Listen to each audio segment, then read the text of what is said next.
I'd like to welcome our next presenter, Renee Smith-Maddox. Renee Smith-Maddox is the chair of USC's Diversity and Inclusion Council.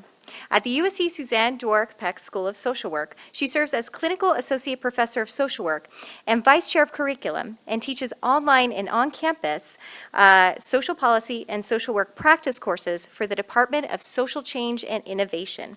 She is also lead instructor for program evaluation and policy advocacy courses, co-chair of the Diversity and Inclusion Committee, and co-advisor for the Dean's Leadership Scholars.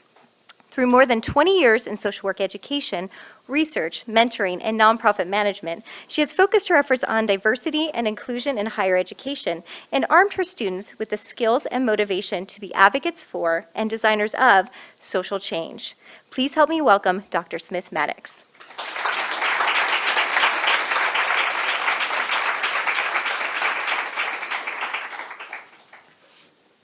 Greetings, good afternoon. Wow, it's wonderful to see a full room, I tell you, on this special, special day. Well, welcome once again. Welcome to USC and welcome to the Suzanne Dworak-Peck School of Social Work. I am delighted to be here. I want to thank Chantel Vashani and Harmony Frederick and the NASW USC board members for their leadership in creating thought-provoking forums like today's master class. I am so appreciative for the invitation to share my thoughts on the meaning of Martin Luther King Jr.'s holiday and to talk about the promise of diversity and inclusion on USC's campus and introduce our master teachers, Karen Bass and Barbara Solomon. If Martin Luther King Jr. was alive today, he would be 89 years old. He would probably say that we're witnessing a stress test for democracy. And in 2018, he would also say, the time is now to do the right thing. The Martin Luther King Jr. holiday celebrates the life and the legacy of a man who brought us hope and healing. And he brought this to this country and to the world. We commemorate the timeless values he taught us through his example, the values of courage, truth, justice, compassion, dignity, humility, and service that so radiantly defined his character and empowered his leadership. On the holiday, we commemorate the universal unconditional love, forgiveness, and nonviolence that empowered his revolutionary spirit. The King holiday honors the life and contribution of America's greatest champion for racial justice, social justice, and equality. The leader who did not only dream of a colorblind society, but also led a movement that achieved historic reforms to help make it a reality. And that reality was for all people, including immigrants. The day also commemorates Dr. King's greatest dream of a vibrant, multiracial nation united in justice, peace, reconciliation, a nation that has a place at the table for all children of every race and a room at the inn for all needy children. We are called on this holiday to remember, not merely to honor, but to celebrate the values of equality, tolerance, and interracial sisterhood and brotherhood he so compellingly expressed in his great dream for this country. It's a day of interracial and intercultural cooperation and sharing that brings together so many people from various cultural backgrounds in such a vibrant spirit of togetherness. Whether you're African American, Latino, Native American, Caucasian, Asian American, you are part of Martin Luther King Jr.'s dream. He nurtured it for America. It's a people's holiday. We commemorate the holiday, the leader, the visionary who embraced the unity of all faiths in love and truth. And though Dr. King was an American, On this holiday, we must also venerate the global leader who inspired nonviolent liberation movements around the world. The King Holiday celebrates Dr. King's global vision of the world's house, a world whose people and nations have triumphed over poverty, racism, war, and violence. The holiday honors the courage of a man who endured harassment, threats, and beatings, and even bombings. We commemorate the man who went to jail 29 times to achieve freedom for others. He was fearless, and he knew he would pay the ultimate price for his leadership, but kept on marching and protesting and organizing anyway.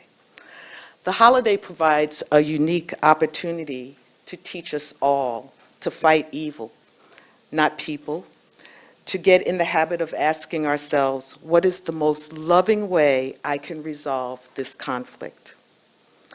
On this day, people recognize yet one more time about the power of unconditional love, even for one's adversaries, as we fight for injustice and diffuse violent disruptions.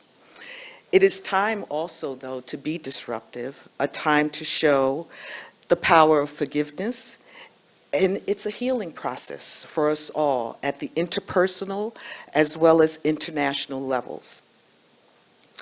Martin Luther King Jr.'s Day is not only for celebration and remembrance, education and tribute, but above all, it's a day of service. All across America, throughout this weekend and on Monday, his followers are performing and will be performing service in hospitals and shelters and prisons and wherever people need help. It's a day of volunteering to feed the hungry, rehabilitate housing, tutor those who can't read, console the brokenhearted, and 1,000 other projects for building the beloved community of his dream. Dr. King once said that we all have to decide whether we will walk in the light of creative altruism or the darkness of destructive selfishness. Life's most persistent and nagging question, he said, is what are you doing for others? I'll say it again, what are you doing for others? As democracy goes through a stress test, one that we haven't witnessed before, but we know that quite often and unfortunately history repeats itself. We are called to commemorate the MLK Holiday by making a personal commitment to serve humanity with a vibrant spirit of unconditional love that was MLK's greatest strength and which empowered all of the great victories of his leadership. And with our hearts open to this great spirit of unconditional love, we can indeed achieve Martin Luther King Jr.'s dream. My hope is that we pledge to serve humanity, promote his teachings, and carry forth his legacy in this 21st century and beyond.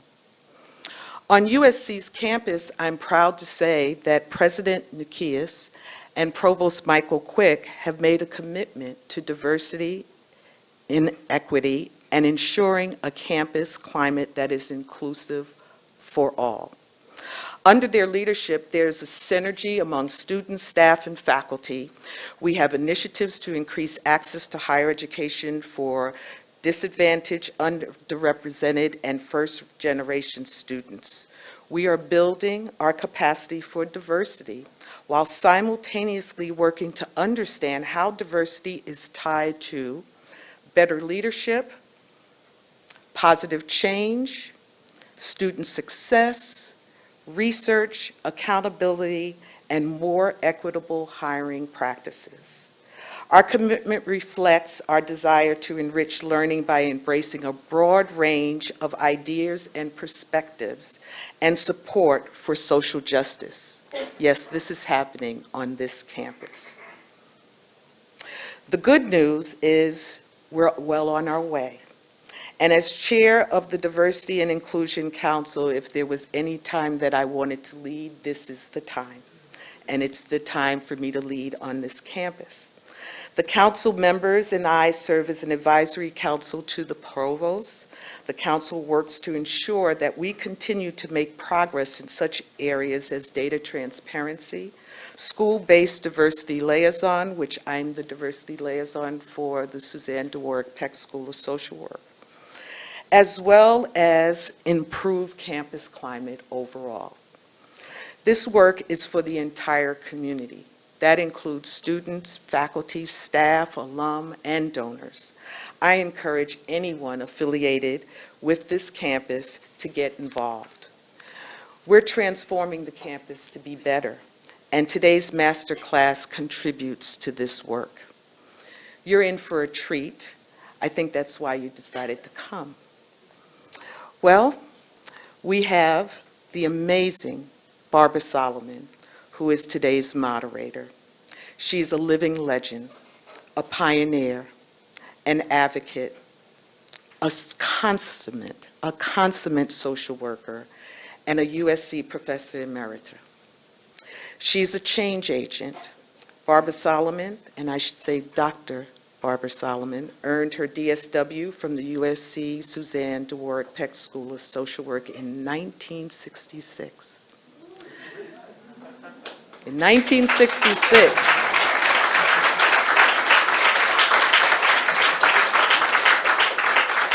and joined the faculty in that same year. She was named Vice Provost for the Graduate and Professional Studies and Dean of the Graduate School in 1988. Barbara was appointed Vice Provost for Faculty and Minority Affairs, a position she held until her retirement in 1998. She's my role model for how I can be a catalyst for change in higher ed and on this campus. And she has many other accolades that takes her squarely into the community, where she demonstrates her care, her concern for the community. And her ideas on how to increase minority students on this campus has led to the formation of the Neighborhood Academic Initiative, which is still in operation today, a widely recognized program that prepares local secondary school students for higher education. Barbara's achievements have earned her the Presidential Medallion, which is USC's highest honor. And now I'd like to introduce the phenomenal Congresswoman Karen Bass.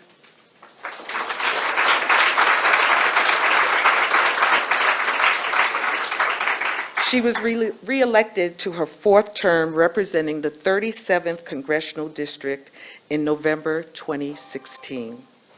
Congressmember Bass serves on the House Judiciary Committee and the House Committee on Foreign Affairs, where she is the ranking member of the Subcommittee on Africa.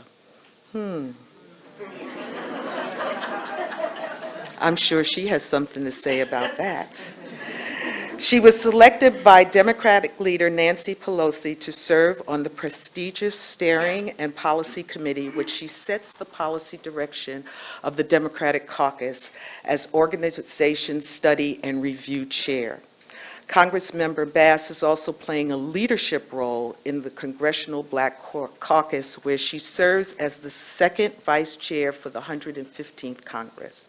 Throughout her career, she has maintained a focus on our nation's foster care system and the children that it serves. In her first term, she created the bipartisan Congressional Foster Youth Caucus along with co-chair U.S. Representative Tom Marino, Republican from Pennsylvania, which aims to transform the foster care system in America. I have a special relationship to Congresswoman Bass. She was my student. And yes, she was exceptional. She completed all of her assignments. She participated in class, and she received good grades. As Dean Flynn said, that it's really a testimony to her perseverance to complete an MSW while serving. while serving as a congresswoman? Well, one thing I know for sure, when Karen Bass took the oath to serve the people, she took that oath seriously. I have learned from her and Barbara Solomon that you can't necessarily bend history to your will, but you can do your part to see, in the words of Dr. King, it bends towards justice. Your job today is to listen and learn well. I hope you leave here transformed, ready to stand up, and do what you can to serve your community, shape our history, enrich both your own lives and the lives of others. Please welcome our teachers for today. Master class, extraordinary individuals that I know, Dr. Barbara Solomon and Congresswoman Karen Bass. Thank you. That was beautiful. Good to see you. I certainly hope that my voice is going all the way to the back. Can you hear me? Great. I am thrilled to moderate a conversation with Congressmember Karen Bass. I think my role here is to let you hear her tell you all the amazing things that she has learned, and not only be a bridge person between the Congress of the United States and the social work profession, but to be able to raise your consciousness about what you can do to also be bridge people. And that means that you will be able to connect the individuals and communities that you serve so that we will be able to solve some of these critical social problems that we have to do in order to meet basic human needs. So I'm going to start, I think, by giving a question to Karen that I think is important because we each are the product of our own life experiences. And Karen, I would like to ask you perhaps to reflect with us on your career path and the experiences that led you to Congress and to an MSW. Well, thank you, and what an honor it is to be here today. I really appreciate the invitation, and it's great to speak before my instructor. Actually, two instructors are here because Dr. Wendy Smith is here as well, who was my field instructor, and dear, dear, dear friend. And then also to sit next to the great one, who I knew long before I ever thought I would run for office, period. Absolutely. And certainly didn't think about being a social worker. And so it's wonderful to be here. So, you know, I didn't set out to have a career as an elected official. That didn't occur to me. But I am absolutely a product of the time period in which I grew up and where I grew up. So I grew up in the 60s and 70s, and that was a time period of turmoil in our entire world. And change was happening everywhere. And the civil rights movement was kind of winding down. The Black Power movement was happening. The student movements were going crazy. And that was the environment in which I grew up. And so I actually have been involved in politics in one form or another since I was in middle school. And the first campaign I ever was involved in was the campaign to elect Bobby Kennedy as president. And what I did was, I was 14, so I signed my mother up to be a precinct captain. And I went around and, you know, talked about Bobby Kennedy and got signatures and did all of that. And then, frankly, when Kennedy and King were assassinated, I totally lost faith in our system and was then involved in more radical politics, looking for more profound change. I went to Hamilton High School. Hamilton High School was oh, you know how many Yankees in the room? Hamilton was a very, very political high school, so we could actually take off school and go protest the war in Vietnam. And so I was also extremely lucky from a very young age to have adults that nurtured my activism and helped basically keep me out of trouble. but teach me the basics of organizing, whether it was to have a meeting, develop an agenda, do outreach. All of that was done when I was very young. But then when I graduated high school, you know, I went off to college, but it was kind of a backdrop because I really wanted to be involved. And so I eventually went into the medical field, but I did that really for a job more than anything, because it never occurred to me that I could make a living being a political activist. So that never dawned on me. So I had to have a career. So I started in nursing, and then I went off and became a physician assistant. And actually, I was on the clinical faculty here, but on the other USC campus, the one off of Zono, the medical school.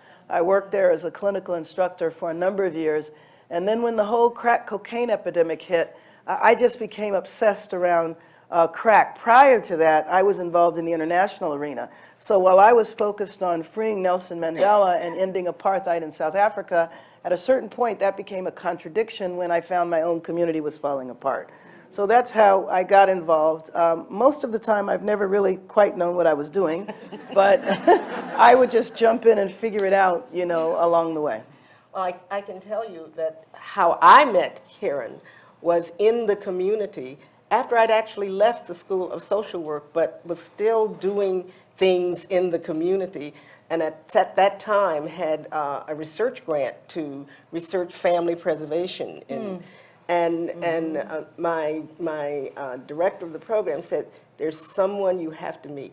There is a new thing here called the Community Coalition.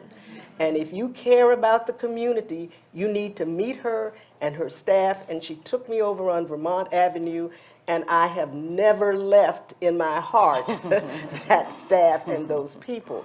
I wonder, was there a specific time as you were in your political career that you decided that maybe I need the knowledge and skills that I could get from a social work education? Well, absolutely, but that actually came way later. I mean, Yes. I graduated, 2 years ago, 2 or 3 years ago. So, Yes. so that became very recent. But what happened was when I went to DC, I knew that I wanted to work on child welfare. That's what I was working on in the community when I went up to Sacramento, and when I was in the state legislature, that's what I was working on. So when I went to Washington, I convened the the advocates around child welfare. And I realized that I really needed to understand the child welfare system. Now, I'd interacted with social workers from the medical field, but medical social workers. Yes, And I really did, and then, actually, I've always been involved with the school here because at Community Coalition from its beginning, we had USC students as interns, the internship program. And I know there's community coalitions in the house because I see Leslie back there. Raise your hand. She's one of the leaders at Community Coalition now. But I didn't really know what social workers did as a profession overall. And certainly didn't really know how social workers interacted with child welfare. So I decided that I wanted to, if I was going to be in Congress, and the fortunate thing about being in Congress, different than the state legislature, you can, assuming that you do your job and don't get involved in any stupid stuff, you can be there for a while, so you can actually have long-term thinking. Well, you couldn't do that when I was in Sacramento because you could only be there 6 years because of term limits. So I figured I wanted to dig deep and really wanted to understand the child welfare system and social workers, because what a lot of times people don't realize, whether you're a social worker or not, that when policymakers make decisions about what you do, but they don't necessarily know what you do, but they make decisions about what you do. So I wanted to know what you do. And so that's why I decided to do the program, and especially the virtual part of it. I live in Washington, D.C. 4 days a week, and I live in Los Angeles 3 days a week, which means I spend a lot of time on United Airlines. So it gave me a lot of time to do the work of the class, and when I had those term papers, I usually wrote the papers, because I also travel a lot internationally because I do work in Africa. So on my 12, 14, 16-hour flights was when I would do my term papers. I think you made a very important statement there when you point out that you knew about medical social work, but you didn't know about child welfare. Right. I think it's important to make the point that social workers are in every core institution in our society. Right. Think about that, because when we talk about social reform, social workers have a unique position because we are in all of the relevant institutions, whether it is the criminal justice system, whether it is the educational system, the military. We are everywhere, which means that we have some potential power that I do not think that we have exercised. Exactly. And so this is where we need to go. That leads me to another question, Karen, because there are many decisions being made in our political systems, not only Congress, but local, state, that could use information Yes, to inform those decisions that social workers have. that's right. That we have that information.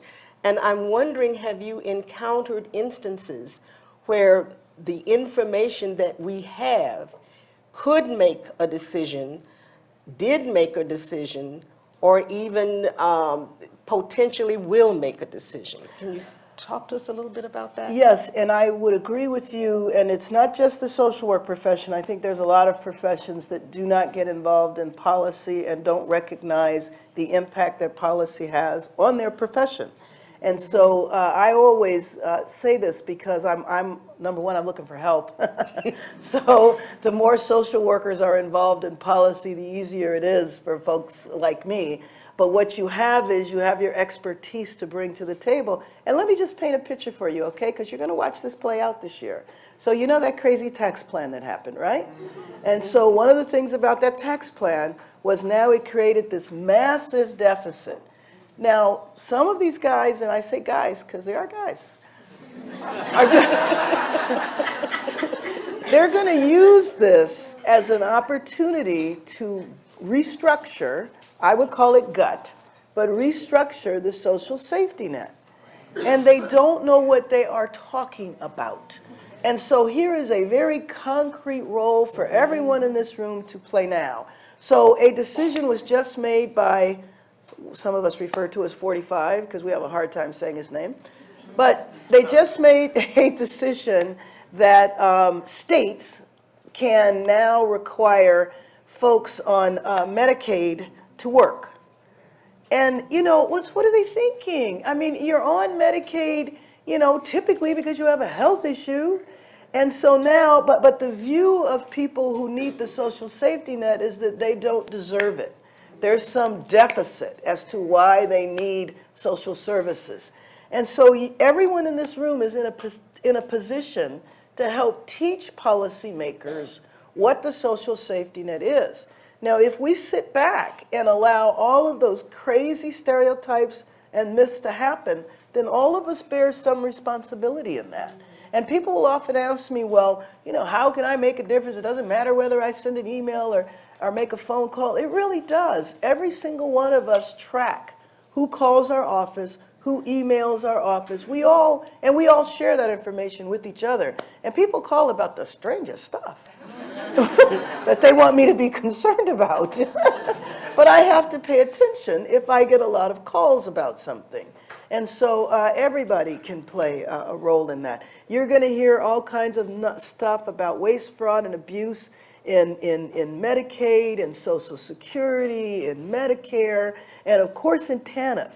And they're coming out, I mean, you keep hearing him talk about, well, welfare reform is next up. They don't want to reform TANF. They want to get rid of TANF because they don't believe it's necessary. They believe that if you're poor, it's because of some deficit you have, and it's social Darwinism, which is the survival of the fittest.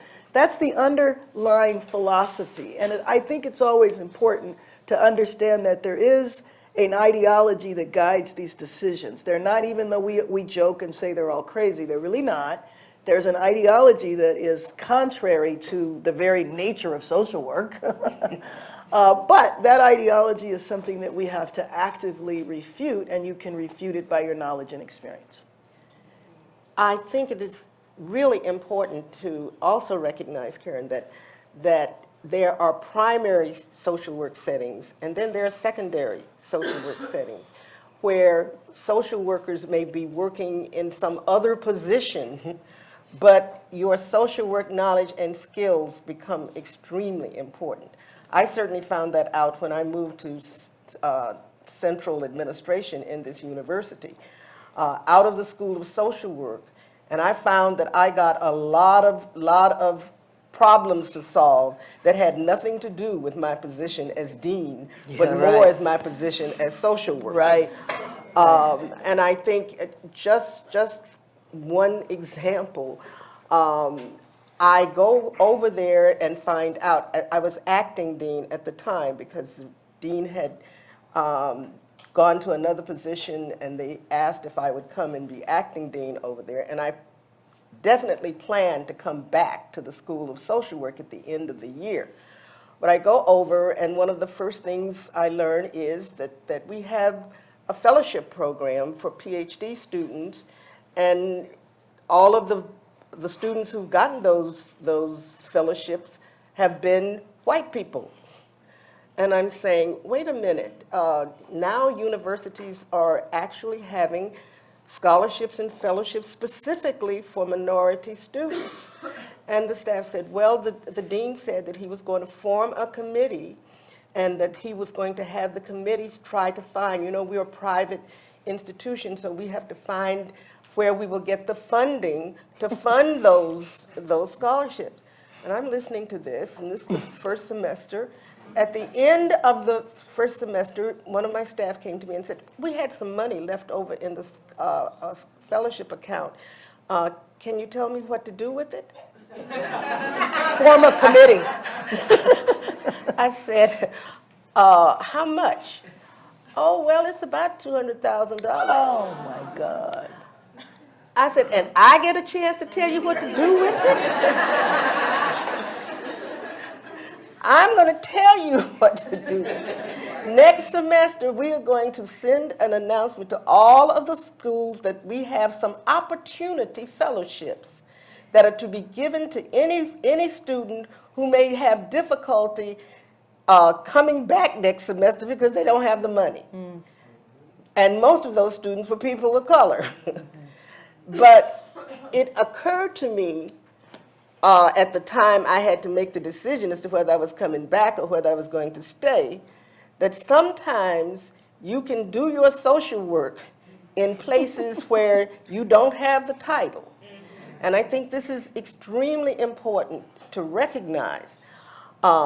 Karen and that agency that you founded, I think should be a template for communities all over the country.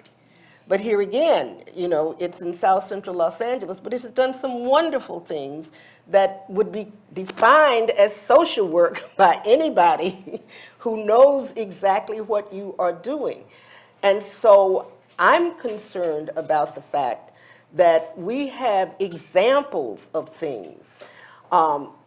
In the School of Social Work, I had to teach in human behavior and the social environment, but I also taught statistics in the doctoral program. And I usually got, why a nice person like you teaching this class? Teaching this class because statistics are important. Right. Statistics are fundamental in this society.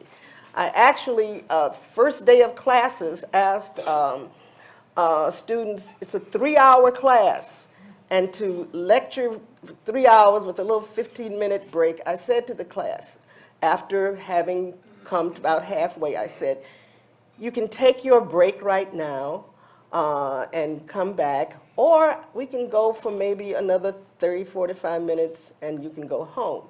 One of the students raised his hand and said, I want a break. He said, but I'm afraid if I leave, I won't ever come back.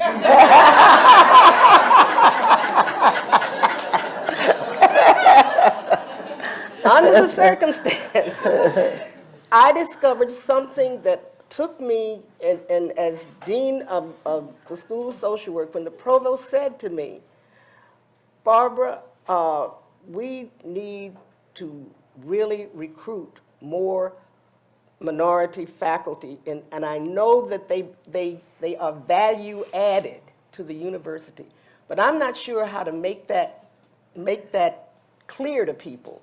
What is the value that's added when we bring faculty of color, underrepresented minority faculty into the university? It took me a long time because I said, I don't want just good black faculty or Asian faculty. I want good white faculty too. I want to come up with something that really takes into account what we need to do to help people understand each other regardless of the color of their skin. And finally, I went to the provost. I said, I think I have something from social work that may be helpful to you. Because I said, I think what we really want is a faculty member who can connect the content of their discipline to the diverse student body that they are teaching. And if they have no exposure or know nothing about the life experience of those who are different, they are not going to be effective as teachers. So we take this back into where we are, regardless of where we are. So now, Karen, I want to bring you to today in Congress. Today in Congress, where we have a more polarized set of politicians than I think we have ever experienced, which may reflect their communities, but anyway. So it is very hard for me to understand how you can be effective in that particular environment when you have people who don't know your constituents, who don't care about your constituents, and do stupid things that disadvantage your constituents. Wow. Social work skills help. I do want to go back to that for a minute because I remember, and you remember in the field assignments, Dr. Smith, one of the things I got out of the program was learning how a lot of what I was doing was social work. And I didn't necessarily realize that. And then the program added that awareness and other skills in terms of how you use that, and we would talk about that all the time. And so to me, it's similar in the sense that I remember when I was first elected, and I was going to go up to Sacramento, and I was having coffee with our mayor at the time, Antonio Villaraigosa, and we go back. We've known each other, you know, throughout our whole adulthood. And I was asking him, I said, well, you know, Antonio, I've never really been around Republicans. I said, I don't know how to, I mean, I'm from LA, I don't, you know, what do I do? And he told me, he said, well, Karen, he said, just deal with people on a human level.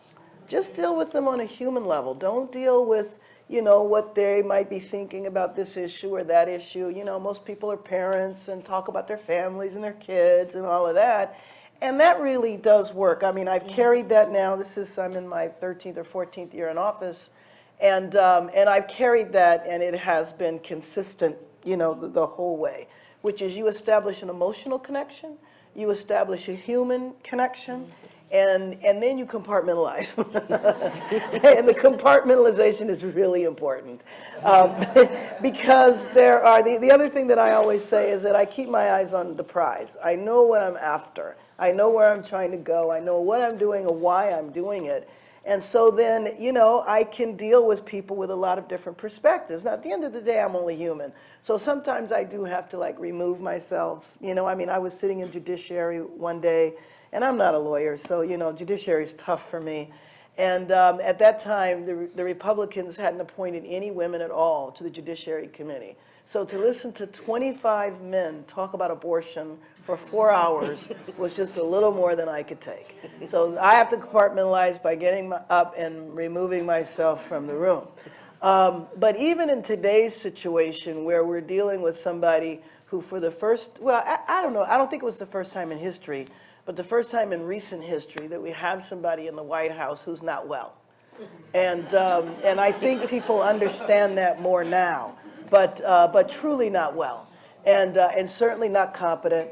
has no idea what the job is, and really doesn't seem much to care, doesn't care about the rule of law. And so what I was explaining to folks we were meeting with before is you got to have empathy, period. And so my empathy for the Republican Party is that their party has been taken over. It's been seized by aliens. No, it's been it's been taken over. The takeover started with the Tea Party, and now it's morphed into Trump. And so you have, some of my colleagues now are just quitting. And you've seen this. I mean, 2 of them from California quit this week. One, I think, quit because he knew he was going to be beat. The other one, I think he quit because he really couldn't associate himself with what was going on. The other thing to know that I've learned about the Republican Party, and I learned this in Sacramento, is that it's really an abusive party to its own people. And that's another reason why I have empathy. So I'll give you an example. One of my colleagues, we were on the Judiciary Committee, and it was a hearing, and we were talking about gang violence. And so I entered into debate with this guy, and I went over to him after we were speaking, and I said, Steve, you don't know what you're talking about. I said, you really don't. And I mean, I had traveled with him. We had been to Iraq together in the Middle East. And so I said to him, I said, Steve, why don't you come to LA, and why don't I introduce you to some folks? Because these people that you're demonizing, why don't you go meet them? And why don't you come to LA? And he did, you know, and I mean, that says a lot. And he told me, we were in Iraq together, and he said to me one time, he said, Karen, you know what, I'm so conservative, I'm just a knuckle dragger. And I was like, oh, Steve, you said that about yourself. Anyway, I did not say that about you. But I took him to Homeboys, and we did a round table with people who, and well, first we met with Father G, and that was great because then they bonded over the Jesuit side. And then the CEO of Homeboys is very clear. He's a capitalist, you know, former CEO of a company, and they bonded over that. That was good. And then because of it showed a professional side to it. You know what I mean? Homeboy industry is businesses. And these people who you want to kick to the curb and throw away are redeemable. And so it's about redemption. And so we did a circle with people who had been, you know, telling their story. And then I took him to Skid Row. And we drove around Skid Row. And I said, Steve, you see what the policies do? I said, so you want these people to go get work? How are they going to go work? What phone number are they going to use? What address are they going to use? You know, he hadn't seen anything like that. I said, so just think about the policies that we're doing and look at these tents, and you tell me how these people are supposed to meet the requirements that you're talking about. And so when people leave prison and you ban them from doing everything, you're creating these tents. And so we went from there, and I took him to the LAPD so he could meet with some police officers to talk about how they had turned things around in some housing projects using a new model of community-based policing. And then from there, we went to A New Way of Life, Susan Burton, if you guys know her organization, and had him meet with a group of women because since now we've decided to get involved in criminal justice reform, my focus in Congress is gender, because when everybody was talking about criminal justice, they forgot about the ladies. And so I'm doing legislation now around criminal justice reform, but with a gender lens. So all of those things that I was doing with him, it was about making an emotional connection, and it was about showing him the human side, and the fact that he was open enough. I mean, he tells me how conservative he is, but he's open enough to fly from Washington, D.C. to L.A. to spend, 12 or 14 hours. Now, you might see us in a committee, and we might be arguing with each other, and so you guys might make the assumption that we hate each other, and that's really not the case. I mean, I would say out of 435 people on the other side of the aisle, there's a handful that I think, I'm not sure if they're redeemable, but I'm just not. Some of the things that have been said that are believed, but it's a really small number. It really is a small number. I'm wondering, because again, they are a reflection of the communities that they come from, Right. which they come. I'm wondering, and your focus groups are wonderful. I've been to a couple of them. I listen to the questions that are asked, and I listen, and you've tended to put both sides there so that they can hear from both sides about an issue. I'm wondering, but the audience, since it's your focus group, most of the people in the audience are your constituents. I'm wondering, from what you've just said, whether there's the opportunity sometime, and I know won't come often, but where there is someone from the other side, on the other side of the aisle, in your area, where you could do a joint focus group, inviting their people and your people, and then they can hear the questions that come from both sides and begin. Is there anybody in California that you could have that kind of? Actually, you know, we live in this bubble. Yes, And LA is a double bubble. California is a bubble too. We are really different. Yes. We really are. And so actually, ironically, not really. I mean, there isn't anybody that I could, you know, because there are no Republicans. I mean, I have to go to Orange County or I have to go up to Palmdale. And right now, we're kind of fighting each other because there's an election coming up. So it's a little dicey to bring folks now. But in D.C., I do that, though. We do that with the National Foster Youth Institute, and I see Lawrence, raise your hand. One of the leaders from the National Foster Youth Institute is here, who is going to come to school here and be in this program. I'm not sure if he is yet. Yeah. That's what he's planning on doing. So in D.C., when Dr. Smith-Maddox mentioned that I formed the Congressional Caucus on Foster Youth, that's the inside strategy. The outside strategy is the National Foster Youth Institute. And so we do these joint policy dinners. And my partner in that is Tom Marino. Tom Marino, he's my main buddy. Our offices are literally next door to each other. And he is a major supporter of the president.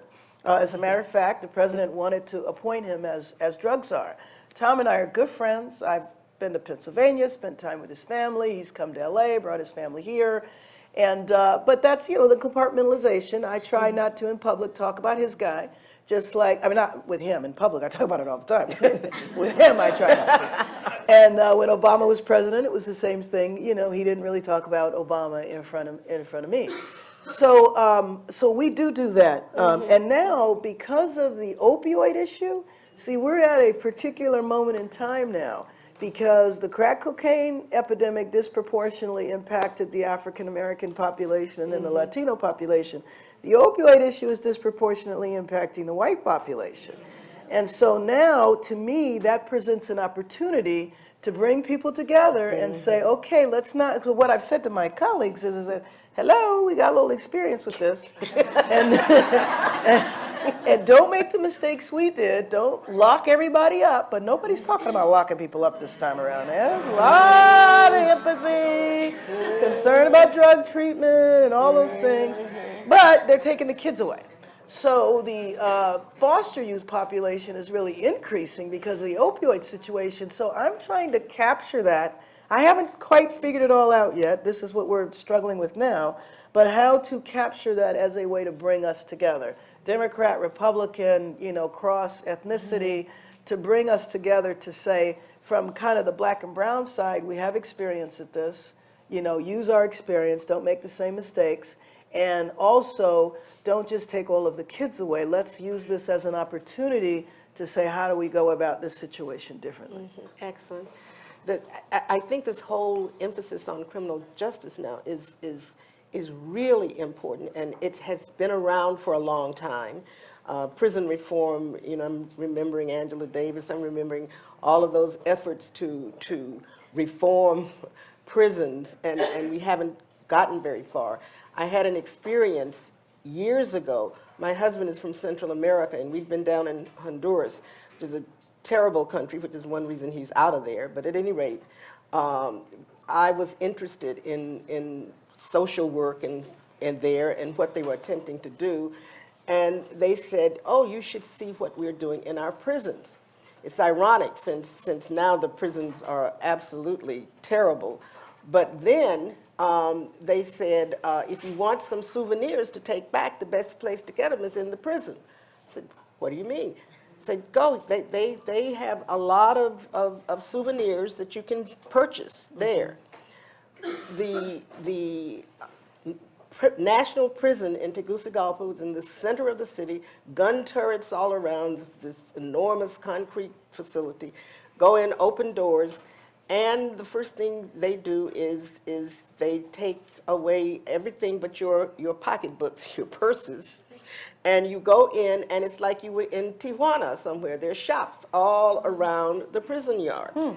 There are shops, and I was very interested. I said, you know, there's pottery, there's textiles, there's all kinds of things. I said, how did this happen? Well, when somebody comes to prison here, they have to earn their own room and board. So when they come to prison, if they don't know a trade, we teach them one. And whatever they earn is divided three ways. One part goes for their room and board. One part goes to their families, if they've left family and children out there. The other third is in that little building over there, El Banco, a bank. A bank where they have an account, and when they leave, they have something that is going to keep them from immediately going back stealing stuff again, because they have some. I thought this was an amazing kind. I come back to the School of Social Work very interested, saying, guess what? This is something that we should really see if we can't do here. What we found was that the biggest obstacle were labor unions. The biggest obstacles was them saying, no. We make that stuff, so you're competing with us when you do this. Here again, when we have to solve these critical social problems, we have to have a number of different institutions talking together about this, Right. or you run into these kinds of obstacles where there are great ideas that just go nowhere because we haven't figured out that everybody gets a mutual kind of benefit from this in some way so that we can do it. And I think our Congress, which has programs in all of these institutions in some kind of way, because they too are concerned about meeting basic human needs, has to come up with ways that we can get prisons that are not the kinds of prisons we have now that just make better criminals to go in. Actually, and I've complained with people about the death penalty.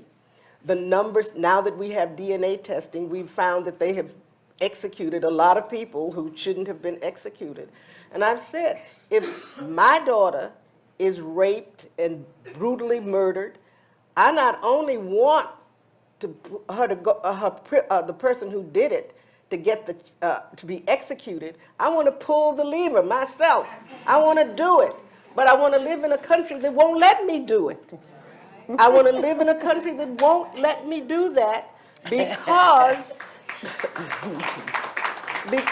there's some mother who is going to have their child that is executed when they shouldn't be. And if we can't, now that also says something about what kind of prisons we ought to have for those who have life terms, and because they have been deemed too evil to be able to come out, therefore we still have to be humane.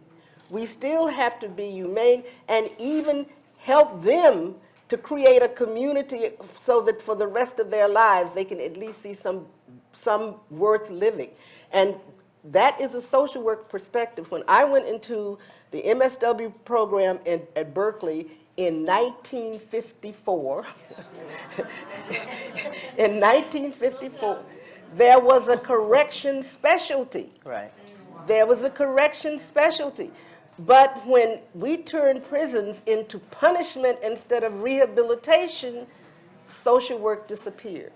So here again, I think we have to be very, very clear about getting allies in multiple institutions, and I think this is something that Karen has demonstrated in her work in Congress, And we'll be demonstrating, what is it, day after tomorrow, when you go to Africa, when she has to apologize for us all over, in every country, has to apologize for what we have done. It seems to me, it says something, because I happen to believe that Karen has the eligibility credentials for a politician. We have teachers in the education, we have lawyers in the courts, we have engineers in business and industry. We don't say who can go to be a politician, but there are some things that politicians need to be and to have as part of their mindset. We have to have politicians who believe in science. We have to have politicians who believe that there is climate change, or that there is a need to deal with poverty from wherever it is observed, whether it is with children, whether it is with the elderly, or what have you. There are some assets. We need critical thinkers. We need ways that we can begin to describe someone who should be a politician. And it's not party. It is because we have people on both sides that we probably shouldn't have. But we definitely need people like Karen Bass.